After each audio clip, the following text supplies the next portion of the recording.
Is there a limit to how much you should challenge yourself? I say yes, but it's something most people will never have to worry about. Is that a question or is that a statement? That sounds like a nice like phrase. Sounds like a nice saying there.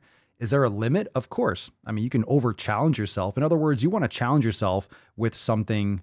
It depends. I mean, some people say you want to set lofty goals, X, Y, and Z, but you also need to have, stepping stones, things that you're going to achieve along the way, which is why the 7 pillars are so powerful, because if you're executing in those every day, it's like those little lily pads. It's like the steps, right? You do one step at a time, one step at a time. You're executing every day, keeping your head down, blinders on, staying focused.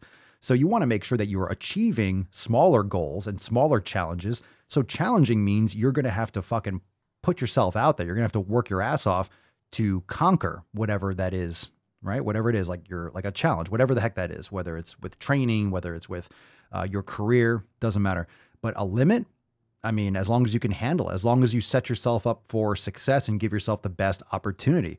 Because if you're just challenging yourself and failing all the time, then you're not approaching it properly. It's not really about how much you're challenging yourself. It's really about, are you setting yourself up for something that you can achieve?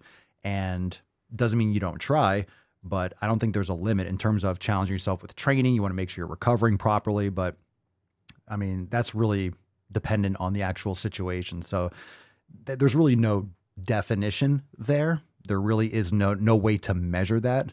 But you want to make sure, and everyone's heard those like SMART goals, specific, measurable, attainable, what is it? Realistic and time bound, something like that. So there's different ways to measure, goals, but challenging yourself is not necessarily a goal, but I think you should be challenging yourself daily. I think executing the 7 pillars is a daily challenge.